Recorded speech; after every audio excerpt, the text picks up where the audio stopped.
Once we S-rank a new America, we are greeted with this majestic, meticulous, mysterious, and mind-bendingly manic conspiracy board smack dab in the middle of Judge's studio apartment. I've touched on mayhaps 25% of this board, but there is still so much to cover, and despite my critically dropping mental health insanity, today we're gonna finish it. Going from left to right, let's start with DeBanco.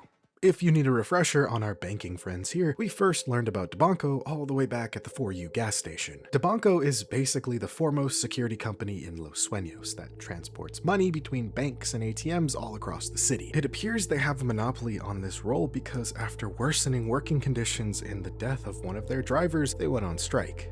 In doing so, they essentially froze the economy across the city. This was happening all the way back in 2025, and by 2028, the situation went from bad to worse. According to Judge's notes, DeBanco security appears to be in complete freefall. After the year-long strike, it crippled operations, draining revenue and exposed the firm's fragile finances. At the same time, an expensive surveillance initiative backfired, leaving the company roughly $50 million in the red and pushing it close to insolvency as potential buyers backed away. Internally, conditions deteriorated even further. Leaked executive bonuses and worsening working conditions sparked workforce unrest, while employee turnover reportedly surged to around 60% in a single financial quarter. The mass departure of experienced guards forced the company to hire untrained replacements, resulting in declining service reliability, mounting client complaints, and several high-risk incidents. All of these scandals triggered a collapse in market confidence, sending the company's share values plummeting, resulting in clients abandoning them for competitors. So it's safe to say DeBanco is either already dead or just a walking corpse. So it's more like fucking dead Banco, am I right, fellas? Fucking got him. Anyway, moving on, Judge has a section about the Fremont family, noting how Senator Fremont backed a bill to defund the VA hospitals. There's really nothing new here, it's all stuff we've known about before. However, while in the Cordova building, we find out that Fremont did in fact die from his wounds, likely right after we saved his family. The only thing that is a bit sus here is that Judge marked Fremont's daughter-in-law with a double question mark. I don't know if that means he thinks she's involved with the assassination or what, but maybe that will come back in some way, shape, or form in the future. The next section is someone I've already talked about before again, and that is Kadama. Also, Judge mentions him again elsewhere on the board, so I'm just gonna combine the two sections. Judge's notes suggest that the airstrike on Nadi in Yemen may have triggered retaliatory violence that ultimately connected to the Neon nightclub shooting. Kadama is identified as a confirmed former asset of the USIA, who allegedly defected and turned the skills and training acquired from the agency against the United States. Judge even wonders if multiple USIA assets and experimental operatives have defected, prompting the question of whether the agency is conducting a quiet cleanup operation or if elements within it are internally destabilizing national security to justify expanded funding and authority. Judge's notes also question whether corruption has compromised the USIA from within, or if rogue actors from its clandestine cohorts are operating independently. Moving on, we have a small section about the United Planet Front, basically the main antagonists from the Darkwater DLC. As a refresher, the UPF began in the mid-1980s as a grassroots youth movement, focused on environmental preservation, but later shifted toward militancy after Tobias Gibson and Mark Cross assumed influence and steered the group toward eco-terrorist ideology. Following Hurricane Antonio and the UPF's home invasion of oil industry lobbyist Sven Anderson Lincoln, leaders Cross and Gibson were successfully apprehended by the LSPD, resulting in a power vacuum within the UPF that allowed some younger supporters to intensify extremist activities, transforming from a militant movement into a clandestine terrorist network. What's interesting is that Judge crossed out the pictures of Gibson and Cross, potentially implying they died after being arrested, because typically you don't do that to people who are just arrested. Now the question becomes, why would they be killed? Well, if we go back to the evidence secured from the mansion raid, we learn that Gibson was working for some unknown party. As his recovered texts read, Gibson, time is now. Use UPF for house task. Find SAL. Media should see violence. Never forget what you know. You play a significant role. So this is obviously the MLO, and just like they used Black Sentinel and Los Navegantes del Caos, they used the UPF as well. The only picture that isn't X'd out is someone named Johannes Gaines, who is said to be the successor of Tobias Gibson. trying to keep his legacy alive. However, what I personally find to be the craziest bit of lore about this dude is that he graduated from WSU and then became an eco-terrorist, which is weird because everyone from Washington already knows eco-terrorism is usually an admissions requirement to get into UW. Go Cougs. Our second favorite corrupt government agency is next. Judge raises questions surrounding Agent Jack Adams and the possible compromise of FISA. The note speculates that elements known as the first and second cohorts may have infiltrated FISA's ranks, or even taken control of its oversight command, though it remains unclear whether this was direct infiltration, overridden communications, or outright collusion. Judge also questions the circumstance of federal involvement during the Spider operation, wondering whether FISA's jurisdiction was legitimate federal interference or if agents were instead attempting to conceal evidence connected to the Spider. Despite these suspicions, Judge's notes conclude that Adams himself was most likely motivated purely by money rather than ideology, making it unlikely he was connected to the first or second cohorts or actively collaborating with the USIA. Nevertheless, Adams made powerful enemies because, as we know, the gang Los Locos tried to assassinate him, resulting in the operation at the post office. We basically know all of this.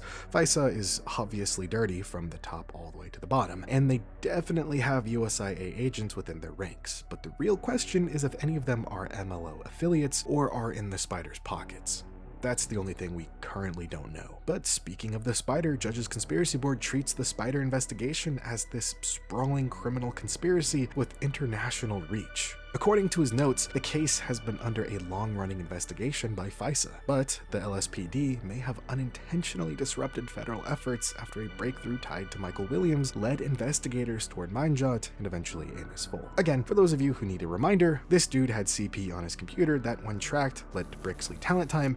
After he got, his info led to Amos Full, whose info led to Caesar's car dealership, whose info led to Port Hogan, leading us to disrupt operations at the major port controlled by the Spider. Judge questions who truly funds the Spider network, suspecting wealthy elites and potential geopolitical implications, while also considering whether U.S. intelligence agencies or groups like the MLO may have indirect ties through honeypots or covert operations. Like the MLO, the Spider organization appears to operate through layers of intermediaries, relying on outside crime groups as disposable partners who don't ask questions, so as long as they supply trafficked victims. These ground-level networks range from cartel coyotes moving people across the Mexican border to shipping routes allegedly managed by the Glukhovsky Mafia and other criminal networks. Newspaper clippings on the board also referred to trafficking tunnels discovered by police, missing women cases tied to unidentified suspects, young girls recovered from a runoff pit with insufficient DNA evidence for convictions, and an LSPD SWAT raid on a suspected slave drop-off site, each pointing to a vast trafficking infrastructure that someone powerful appears capable of coordinating from the shadows. With this in mind, another thing I found really interesting is on one of the bits of randomized evidence scattered around the precinct.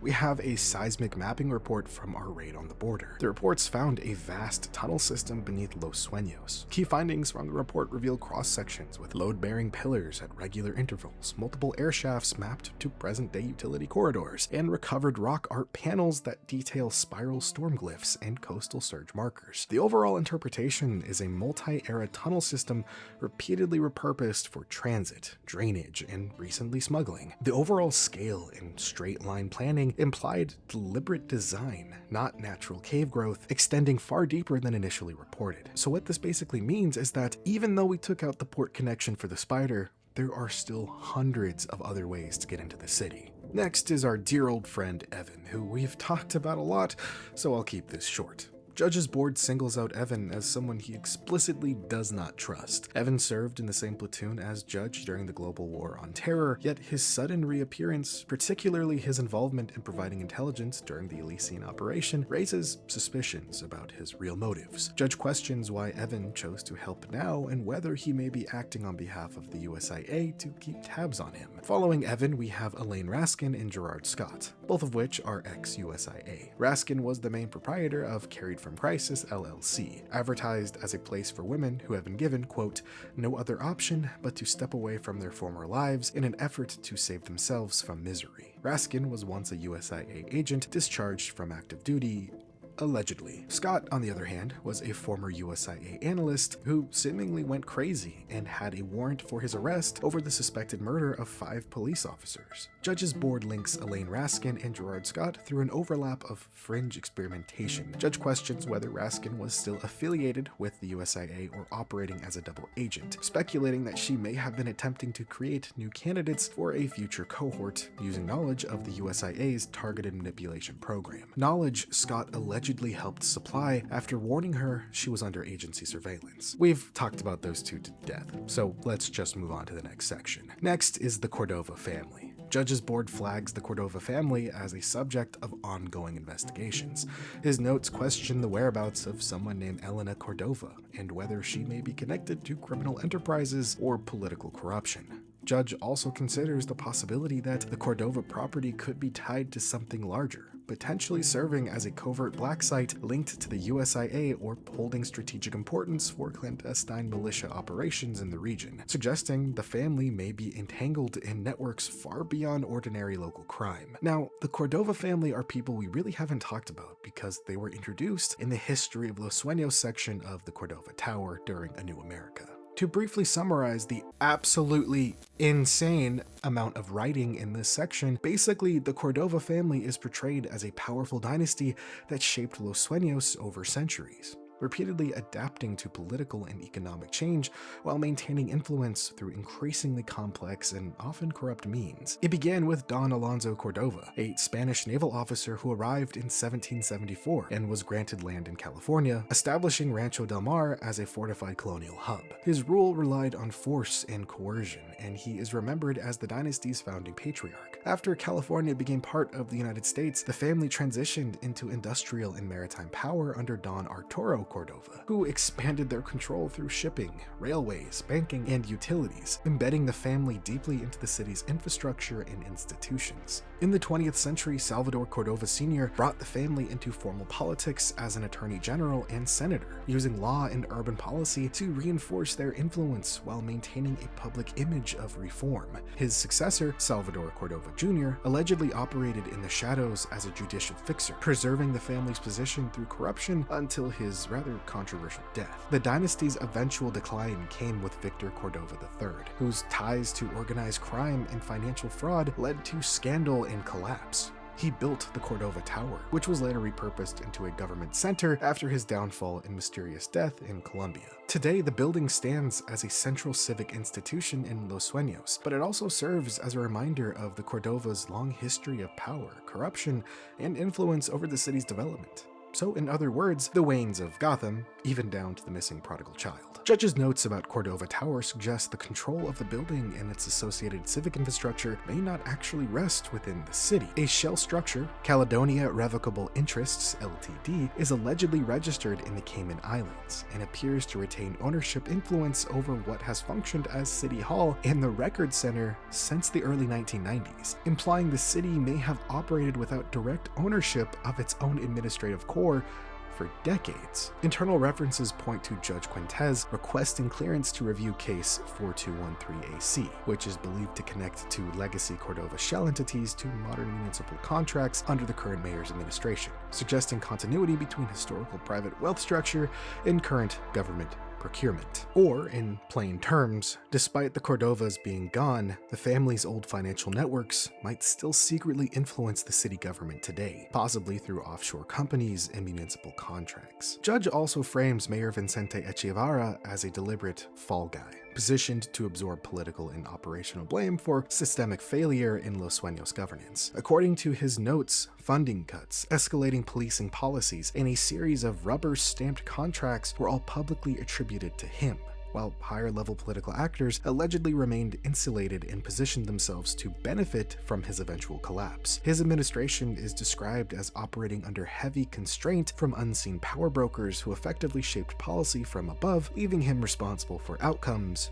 he didn't fully control. When Cordova-related files resurfaced, Echeverria's signature was reportedly linked directly to redevelopment contracts tied to shell companies, suggesting his office functioned as the formal approval layer for financial structures originating elsewhere. In contrast, figures such as Governor Whitfield, you know, the guy who was trying to make the fucking Minority Report in RoboCop become real in Los Sueños, who also died in A New America, but that's besides the point. He is described as maintaining more indirect or obscured connections, avoiding direct exposure while benefiting politically from the fallout. Now, for this last part of the conspiracy board, I have covered this extensively in my Boiling Point and Judge Character Breakdown videos. So if you're curious for an in-depth look, go check those out. So instead of doing a full retread on stuff I've already talked about extensively, I'm just going to quickly summarize it all. The Elysian Hotel is treated as a possible former covert detention or black site facility linked to the USIA, raising the question of whether similar sites exist elsewhere in the city. From there, the notes expand into the supposed Mariposa Lily Order, framed ambiguously as either a cult, a covert organization, or both, with speculation that it operates through places like the Greenside dorms. Those dorms are described as potential soft control environments, or vulnerable populations may have been monitored or influenced under the guise of housing or community support, with alleged chemical traces referred to as 4L1, linked to experimentation on low visibility targets.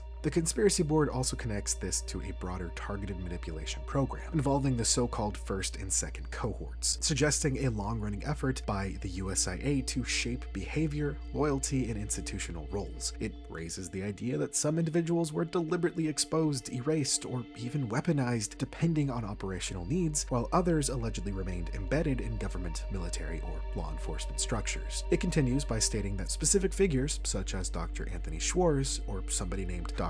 A.J. Pabodi, are referenced as scientists tied to chemical research programs with the USIA, including the alleged compound 4L1, described in the notes as a rapidly lethal neurotoxin agent. The final section splits into factional dynamics. Groups like Black Sentinel and Los Navegantes del Caos are framed as competing or unknowingly coordinated instruments within a larger MLO structure, allegedly used to divide, infiltrate, and destabilize institutions. Again, if you want further details on any of this, go check out my prior videos because I went into them with a lot more detail. So, with all of this information, all this corruption, lost history, death, destruction, pain, and loss, what does it all mean?